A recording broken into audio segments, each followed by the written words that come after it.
Emily Carter thought she was defending herself, but by the time she stopped shaking, Ryan Mills was already dead. Emily Carter's apartment was small, but cozy, filled with colorful paintings and the faint scent of lavender candles. The rain outside had started early that evening, tapping softly on the windows as if warning her that something terrible was coming. She had spent the entire day cleaning, hoping it might ease her nerves. Ryan Mills was coming over, and their conversations lately had been anything but peaceful. Once, their weekends were filled with laughter and movie nights. Now, silence and suspicion had taken their place. When Ryan arrived, the tension between them was immediate. His clothes were damp from the rain, his expression hard. Emily felt that familiar ache in her chest, the one that told her things weren't right anymore. She had tried to make things work, tried to overlook the arguments, the controlling behavior, the nights he'd come home drunk and angry. But tonight felt different. There was something in his eyes that scared her, something she hadn't seen before. They started arguing almost immediately. The words flew fast and sharp, each one cutting deeper than the last. It was about money at first, bills, rent, the usual, but soon it turned personal. Accusations replaced reason. Ryan's voice grew louder, his movements more aggressive. He knocked a glass from the counter and it shattered on the floor. Emily flinched but didn't back down this time. She'd been holding her pain inside for too long.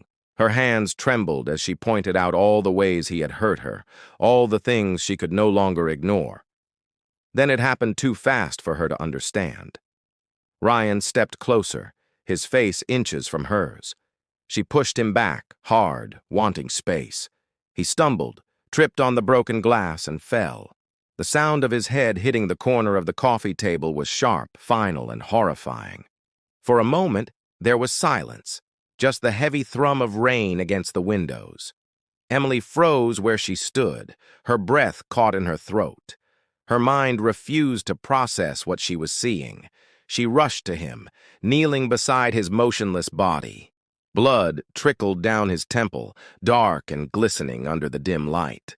She touched his shoulder, shaking him, calling his name, but there was no response. Her heart pounded so hard it hurt. Panic surged through her, turning her thoughts into static. She pressed her fingers to his neck, searching for a pulse, but felt nothing. Emily stumbled backward, her hands trembling violently as she looked around the room. The overturned chair, the shattered glass, the blood on her fingers, all of it looked like a nightmare she couldn't wake up from. Tears blurred her vision as her body went numb. She couldn't think, couldn't move. Minutes passed, though they felt like hours. The world outside seemed distant, muted by the sound of her ragged breathing. She finally whispered his name one more time, as if hoping he might answer. But Ryan didn't move. That's when the reality settled in. She wasn't just standing in a moment of rage anymore. She was standing in the aftermath of it. Emily stayed frozen for what felt like eternity, her mind blank and her body trembling uncontrollably. The sound of the rain outside grew louder, blending with the faint hum of the refrigerator. Every second that passed made the room feel smaller, the air thicker. She kept staring at Ryan's body, hoping it might move, that somehow this was just another terrible dream.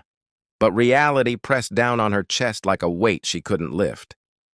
Her breath came in shallow bursts, and a ringing filled her ears as panic began to take over. Her first instinct was to call for help. Her phone was on the counter, just a few feet away, but her hands refused to move. She thought about what would happen if she called 911. She imagined the flashing lights, the neighbors watching, the police officers asking questions she couldn't answer. They wouldn't believe it was an accident. Not after all the arguments, not after all the noise the neighbors must have heard. She pictured herself in handcuffs, her name on the news, her life destroyed in an instant. Her thoughts spun faster and faster, making it hard to breathe. She grabbed a towel from the kitchen and pressed it against the wound on Ryan's head, even though she knew it was useless. The blood was warm, sticky, and terrifying. She dropped the towel and backed away again, her hands smeared with red. The apartment suddenly felt like a crime scene, and she was standing in the center of it. Her heart raced as she moved toward the window, pulling the curtains shut. No one could see this. No one could ever know what she had done.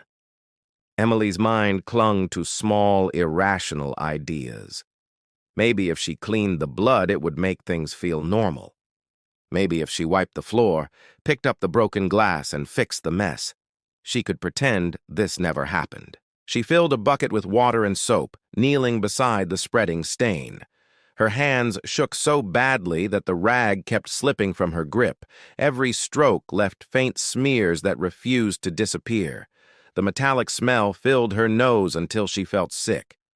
She sat back on her heels, staring at the spot where Ryan had fallen. She whispered apologies under her breath, her voice cracking. She didn't even know who she was talking to anymore. Him, herself, or some invisible force that might forgive her. But forgiveness felt impossible. The more she tried to think, the louder her thoughts screamed that she had crossed a line she could never return from. After what felt like hours, Emily stood and looked around. The apartment was eerily quiet except for the storm outside. Her cat, Luna, watched her from the hallway, tail twitching. Emily's body felt hollow, as though all the warmth had drained out of her. Slowly, almost without realizing it, she walked to the closet and pulled out an old blanket. She returned to Ryan's side and draped it over him. The sight of the blanket moving as it settled on his body broke something inside her. Her hands covered her mouth as a sob escaped.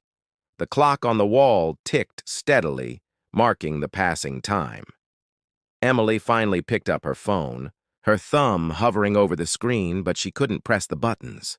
She imagined the dispatcher's voice, the questions, the sirens that would follow.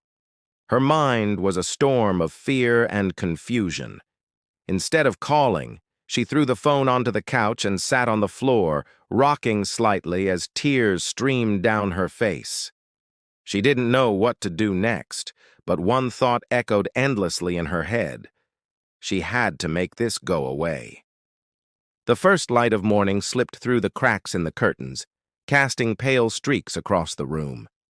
Emily hadn't slept at all. She sat on the floor with her knees pulled close, her eyes fixed on the covered shape in the middle of the living room. The blanket looked heavier now, lifeless, cold. The silence in the apartment felt unnatural, as if the world was holding its breath. Every creak of the floor and hum of the heater made her flinch. Her body was exhausted, but her mind wouldn't stop racing. She finally stood, moving like someone half-conscious. The smell of dried blood lingered faintly in the air despite her cleaning. Her eyes burned from crying, and her throat felt raw. She tried to convince herself that this wasn't her fault, that it had been an accident, that Ryan had fallen because he lost his balance. But another voice inside her kept whispering that she had pushed him, that her hands had done this.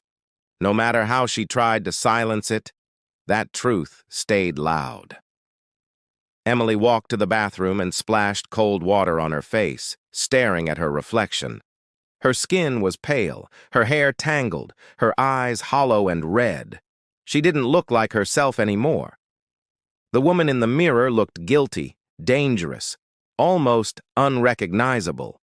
She wanted to scream, but the sound caught in her throat. She gripped the edge of the sink until her knuckles turned white.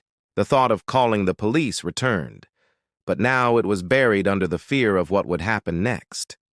She imagined the trial, the photos, the headlines. She couldn't face it. She forced herself to move. She needed to get rid of the evidence, to make the room look normal again. Her hands moved automatically, picking up pieces of glass she'd missed, folding the blanket's edges neatly over Ryan's body. The smell of cleaning chemicals filled the air as she scrubbed the floor again and again. She washed her clothes in the sink, but the faint pink of blood in the water made her stomach twist. Around 8 o'clock, a knock on the door jolted her. She froze, heart pounding. The sound came again, followed by the voice of her elderly neighbor, Mrs. Turner, asking if everything was okay. Emily's mind blanked. She forced herself to answer, saying she had dropped something last night. Nothing serious. Her voice cracked slightly, but Mrs. Turner didn't seem to notice. When the woman finally walked away, Emily pressed her ear to the door to make sure she was gone, then slumped to the floor in relief. She knew she couldn't keep Ryan there. His car was still parked outside. His phone was on the table. If anyone came looking, it wouldn't take long for them to find out where he'd been last. As the day dragged on, a numb sort of determination took hold. She found an old plastic sheet in the storage closet, the kind she used when painting. Her hands trembled as she laid it beside the blanket. Moving him was harder than she expected. His body was heavy, unresponsive, and the sound of the plastic crinkling made her stomach turn. She whispered apologies as she worked, tears spilling onto her face again. By the time she was done, the light outside had turned gray. The rain had stopped, leaving the streets slick and empty. Emily loaded the wrapped body into the trunk of her car, her pulse hammering in her ears. She drove without thinking, following the familiar route to the edge of the forest where they used to hike together. The air smelled of wet earth and pine. She parked the car deep in the woods, far enough from the road that no one could see. Every sound made her jump, the crunch of branches under her feet, the distant cry of a bird. She dug for hours, her hands blistering, her body trembling with exhaustion and guilt. When the hole was deep enough, she lowered him in, her tears mixing with the dirt. She stood there for a long time after covering it, unable to move, her chest hollow. The forest around her was quiet, almost peaceful, and that silence felt cruel. When she finally drove away, the world looked different, muted, unreal, as if she'd stepped into someone else's life. The following days blurred together in a haze of fear and exhaustion. Emily went through the motions of normal life, but everything around her felt detached, like she was moving through a dream that wouldn't end. She returned to work at the art studio, forcing smiles that never reached her eyes. Her co-workers noticed her pale skin and shaking hands, but she blamed it on lack of sleep. Every sound made her jump. The buzz of her phone, the slam of a door, even laughter from the hallway. It all reminded her of what she'd done. When she was alone, she kept hearing the echo of that moment, the dull thud of Ryan S. fall replaying in her mind like a haunting melody that refused to stop. 3 days after she buried him, she saw Ryan's face again, but this time it was on a missing persons post shared on social media.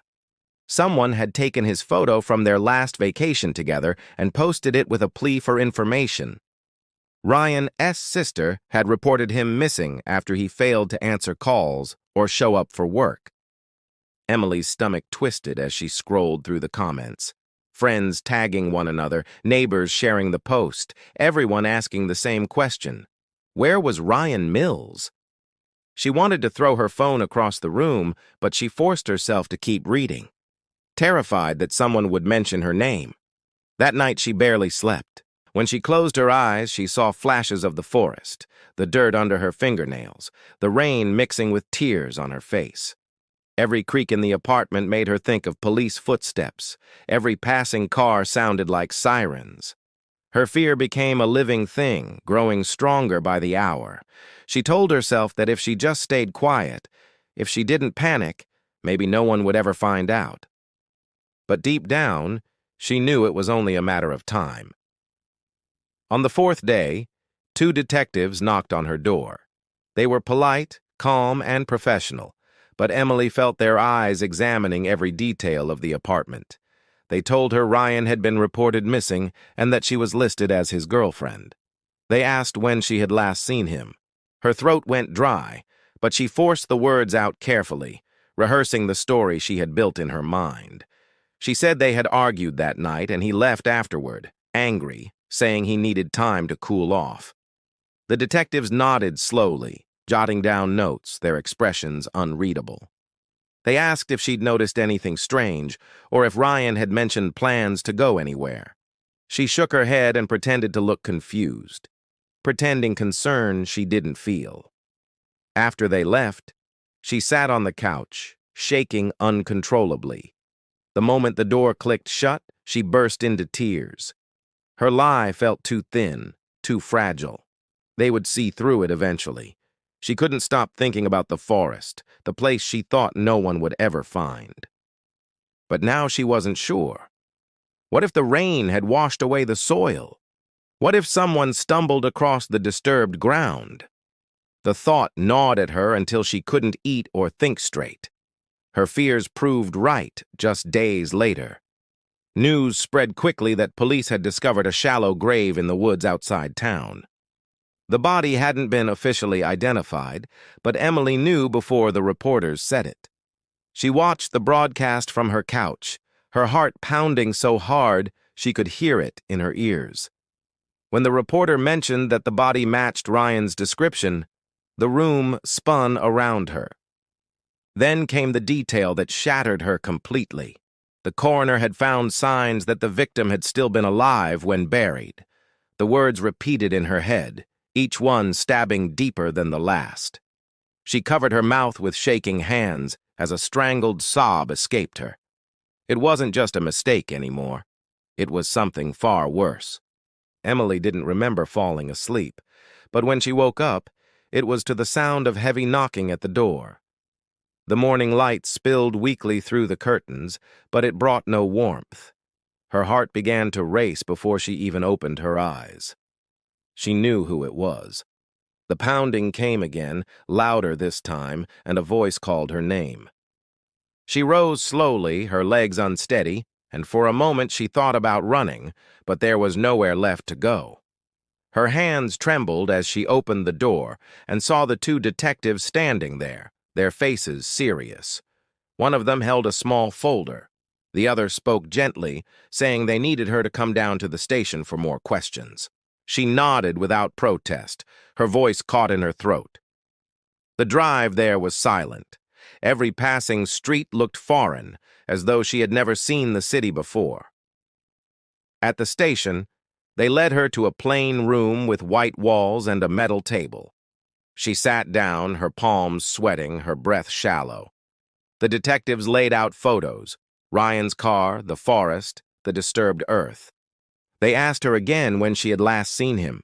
Emily stared at the images until her eyes blurred. She wanted to lie again, to cling to the story she had told before, but the weight of everything she'd done pressed down until she couldn't hold it anymore. The truth tore out of her all at once, shaking her entire body. She told them about the fight, about the fall, about the panic that swallowed her when she thought he was dead. Her voice broke when she described dragging him to the woods, her words tumbling out in pieces between sobs. When she finished, there was a long silence. One detective looked away, the other sighed softly, his expression unreadable. They asked her to confirm that she understood what she was saying, that no one had forced her to confess. She nodded weakly, tears streaming down her face. She said she hadn't meant to kill him, that she never wanted it to happen. She kept repeating that she thought he was already gone when she buried him, as if saying it enough times might change what she'd heard from the news. But nothing could. The fact that he had still been breathing when she covered him with dirt would haunt her for the rest of her life. The court hearings that followed dragged on for months. Reporters filled the hallways, cameras flashing every time she entered. Her story became a headline, her face appearing on screens and newspapers. Some called her a monster, others a victim who snapped under years of fear and control. Her defense lawyer spoke of panic and trauma, but the prosecution saw it as cold and deliberate. When the verdict was finally read, the courtroom was silent. Emily was sentenced to 15 years for manslaughter and the unlawful disposal of a body. She barely reacted, staring blankly at the floor as if she had already known what her fate would be. In prison, days blended into weeks and weeks into months. The cell was small and cold, the nights filled with distant echoes of metal doors and whispers. She spent hours staring out of the narrow window, watching the gray sky shift above the walls.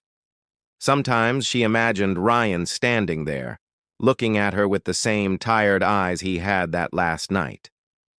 She wrote letters to his sister, each one filled with apologies she knew would never be enough.